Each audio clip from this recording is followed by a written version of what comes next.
back again. I got quite a pile of chips out there. I don't know if I'll show you that pile on this video or not, but I noticed that the chipper, the 1260, was slowing down and it wasn't taking as many sticks at the same time. So I pulled, I had a jam, and so I tilted over the input chute and to look at the blades, and there was getting some chipping on the edges, and I didn't want to get it. I probably could have gone maybe a little bit farther, but I didn't want to get them so bad that it was going to be impossible to save the blades. So let me, and then I came across something that I was like, okay, it's just going to be a problem getting these bolts out to hold the blades in place. So let me change over and I'll show you what I'm talking about here. Well, you've got the drum here, and I don't know if you can see any of these some nicks right in here. Just the sides over here look pretty good, but the middle where most of the sticks go, it was getting it chipped. But then you know, like, how do you hold this thing in place and torque it when this thing is wanting to bounce all over the place and like roll like that? Okay, now I got to get it back again. So we'll set up again, and I'll show you this little trick that I came across. I was thinking of making a tool, but I did something else. I had I got the cover off hanging down there, and you get this wrench that comes in the packet. Where is it? Right in there, for putting this around. But it's kind of hard to hold this thing and twirl it around. And I also roll around here.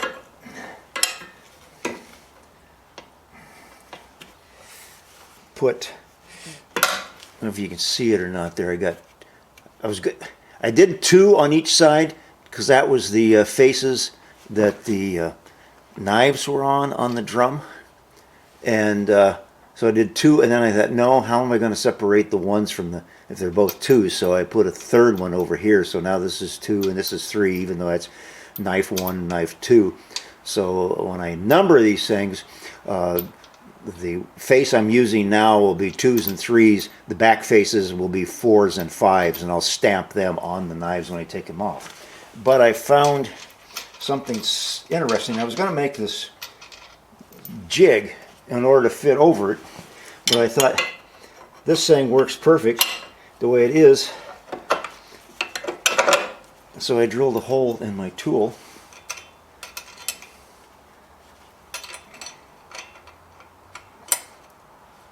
Now I can mess around with the drum and it's not going to go anywhere.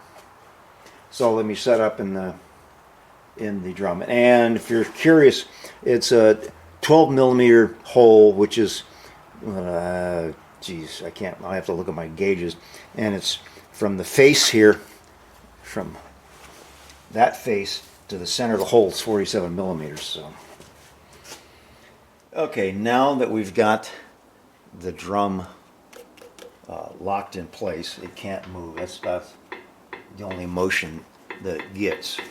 We can go ahead and start putting on our, what the hell is this thing, 16 millimeter? Yeah. It's really, I'm afraid, God, these things are really short nuts. I mean, you know, there's not much height to them. Boy, I hope I don't round these over. Let me do this off camera so my speech patterns are friendly for the small kids. Now that YouTube says you have to say whether these things are for kids or not. Well, I got them loose, but I was having such a problem with my socket, I had to put this in my vise and take a mill file and round off all of this stuff so that the grooves of the socket can actually get down close to the face of the drum. I'm probably going to file this one down some more. It's just still down in there. And this thing that the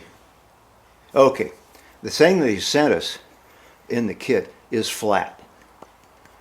It's 6-sided and it's flat on the edge, so you can get in close. pull these things off. And I'm definitely going to put anti-seize on those bolts when I put them back in. So let me go ahead and then take them out and we'll pull the blade out when I get ready to. I made a, took cardboard here. This is the belt side. I'm going to put it back in. And this is the one over here. And you probably can't see it, but there's some significant rounding on the edges when they put them in. So, and these are only 8.6s. So these are not the highest quality bolts you can get in metric.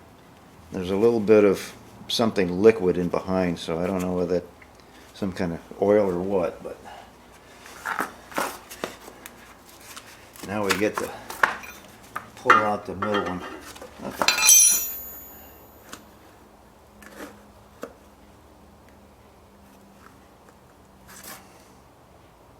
Yeah, I'm not really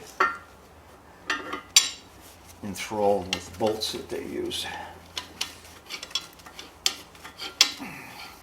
And I'm glad I got that little tool on the side there to keep this thing from walking around. If you didn't have something in there holding this thing, it would be an absolute nightmare to try with these short little bolts to get these things off. Here's the blade. Set that someplace safe. Put this bolt in here. There's a little bit of cosmoline still left in here. Well, I'm getting the last bolt out of what I call blade number 3. Actually 3/5.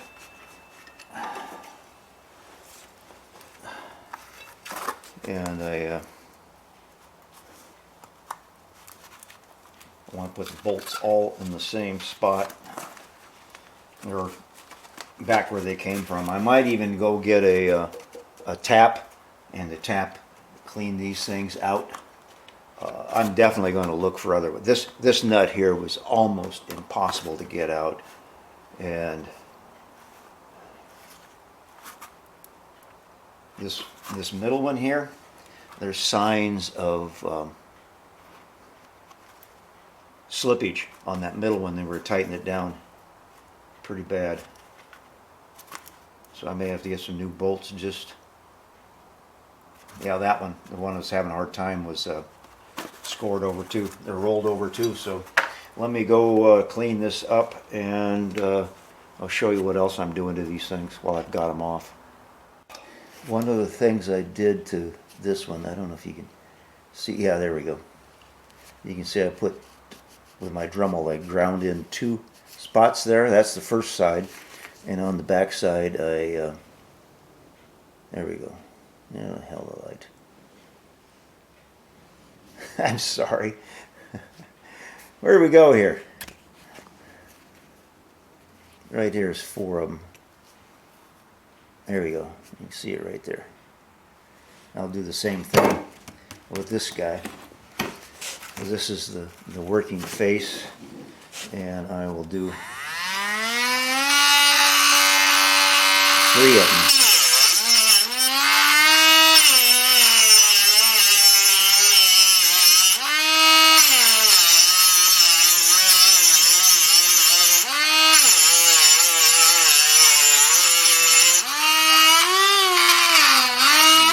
Better shot of those. Here's the 3 and there's the 2, and you flip them over, and then you've got 5 and 4. So it's 2 and 4, 3 and 5, and those are etched in there and they'll never come off again. So here's the end of the special tool, and it's a 6-sided.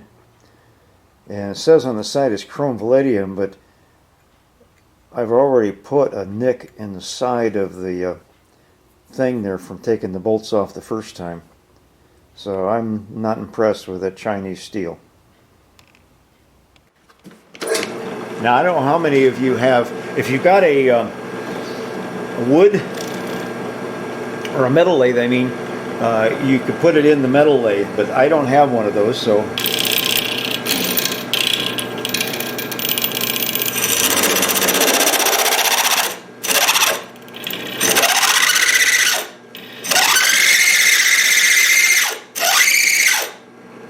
the only way I could figure out to make it straight. So by hand filing, I was going to be coming in or off the side, but I can do it this way. It kind of wobbles, but I think it's going to work okay. Should be able to see now that it's flat. Let me get back here a little more light. It's got no more lip on it. It goes right straight down into the sides. This is a 12 point. It probably would have been better on an 8 point, or a 6 point, but this will work. It's a nice tight fit on the nuts.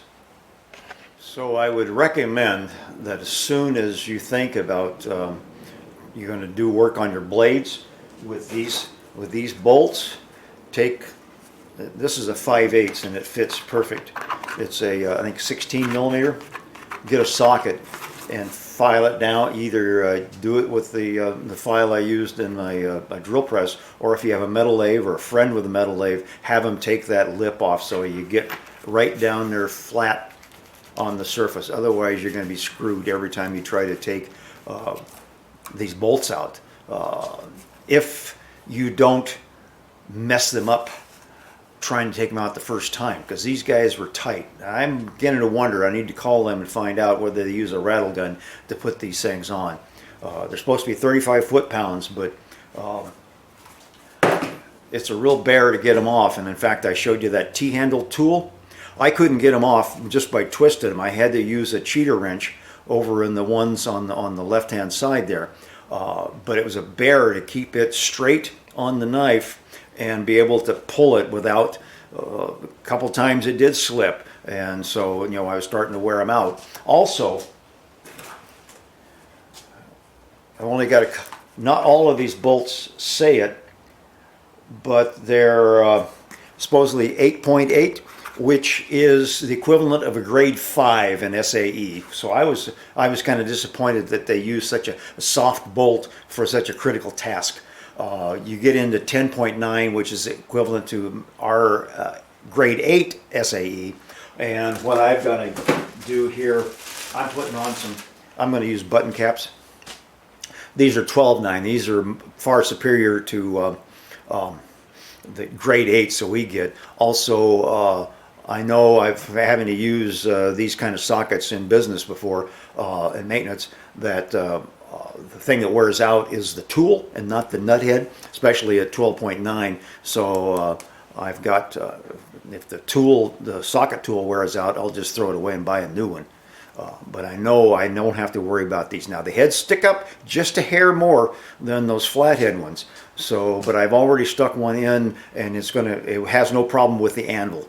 It'll miss the anvil, whether or not some stick coming down gets bounced around or not. I won't know until I try it. It can't be much worse than the square edge of one of those bolts. So I think I'm okay. They may say, well, your warranty's over with. Well, yeah, you come and drill out one of those holes and I can't get the bolt off of. So later, I was tapping out this last hole over here, and it was a pain in the ass. I'd get it down to where I could get, about halfway down, and then the damn thing would stop. And so I got my flashlight out, and I was looking in there, and it's like, boy, those threads are really bunged up, and they're still kind of funky looking.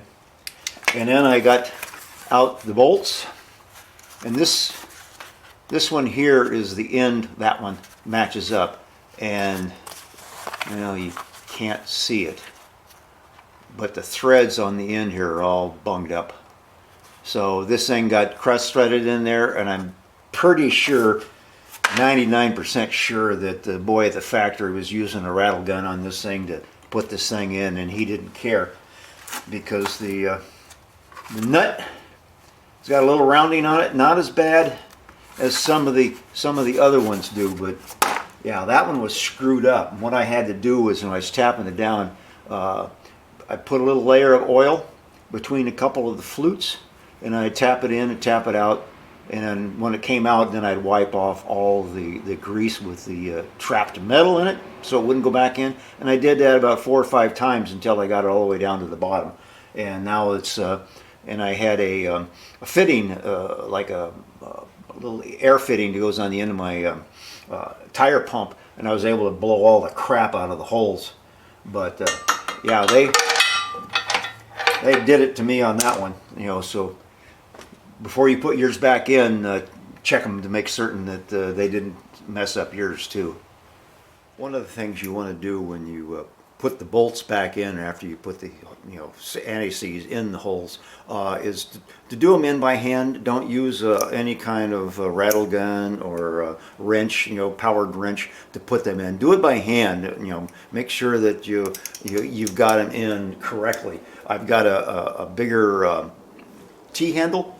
Okay, we're back again. This is a 6mm long one, and so it's more than adequate. I think I get about that much free play on the outside of the mouth to be able to stick them in. Don't use any kind of power tools, because I'm pretty sure that one that the guy used back at the factory when they put them in at the WoodMaxx plant, the one that's got the rounded over threads here, use some sort of powered wrench to put them in. You don't want to do that. So, and the other thing you want to do before you do anything with taking these blades off is to do that adjustment on the dog bone. Put that hole in it. And I'll show you here later before we leave. Make sure you put that in there to hold that drum steady. It's a 27mm 12 point. Fits over that square knob on the end. So if you got some, that kind of socket, and some way to hold it, but I think it's easiest just to drill a hole in the dog bone. And then before I've done enough wrenching. I should have known better when I saw those short heads, but I wasn't thinking at the time. Don't attack this job at all, until you've taken your wrench, whether it's either the 5/8 like this one is or a 16mm, and flatten it down to where there is absolutely no fluting on the edges. Because basically what they do is to help you guide it on. These bolt heads are too short for that to happen, so you've got to mandatory take these down if you want to save the bolts, and also to have the drum fixed when you're doing it. Otherwise, it'll just walk right off and round them out. All these bolts here to me are junk. In fact, I was looking at the manual, and there's absolutely no mention in there of them, and they do not even show up in the parts list as a replacement part. So I don't know if these come in from China without the blades, and then they insert their blades in with these bolts. I don't know, but let me show you something. Using the same size. You can see those are the 2s on the first side I took off, and you can see it's got new edging. You can just barely see some roughness along the edge there. I want to save the other blade for if I get a disaster this winter, a windstorm or a snowstorm, and I've got piles of it. So let me show you what I did. Now this is my Rube Goldberg invention, 4x4 block that I've cut on my bandsaw. I need to make another one, Model 2, later this year with my table saw, so I can get a better angle. The blade sets in here and it bevels out, and then I set some UHMW in here on the back side so that when the blade is in, I can use my stone and go across. And it did a pretty good job. And then I got some magnets in here. I drilled some holes in, set some little magnets. There's 8 of them. And then I put some bolts in here with the rubber washers to hold it in place. Actually, it worked pretty good. So I had to readjust the knife, or the anvil, because it was come on, get over to the other side. Cut my knuckles off. Okay.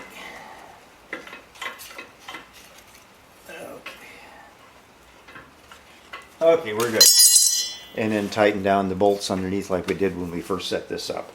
And I've got my a gauge out here. It's pretty rough, but it's good enough for this. So from the inside of that face there to the center of the hole is 47mm.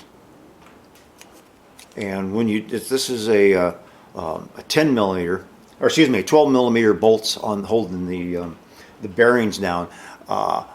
If you're off a little bit, don't make a bigger hole. Use a Dremel or something and elongate the hole one way or the other. You don't want extra slop in here. And I haven't tried it yet, but I think if you folded some tape over this, you can get a tighter fit so it's not bouncing around. But this is almost a must in order to work on this thing. And I'm going to tell the people back at WoodMaxx, this needs to be done in all the dog bones, so that you have a way to hold the drum in place while you're working on this thing. So, well, it's back in the shed where it's supposed to be, and it's got about 5.5 hours on it, on those blades, but it's been all dried wood, you know, seasoned some, you know, 1 year, 3 years, 4 years, 5 years old. So I think that was why it was hard. I'm saving those new blades, like I said before, in case, you know, something happens and I need new blades. I also, this time around, the gap is a little wider between the knives and the anvil. I'm going to see if it makes bigger chips and whether or not the knives stay sharper longer and whether or not it'll chip better. I think if you get down too small with chips, you're just wasting time. You know, you're not chipping wood, you're kind of like shaving the wood. So until the next time, probably I'll give you an update on how these resharpened blades are going. I know I'm probably going to have to spend the $85 plus tax and shipping to get another set of blades just to keep on hand. So I'll have 4 sets basically with 2 sets. So see you guys later. And remember, grind that socket down before you even think about unloosening those bolts. Don't do like I did.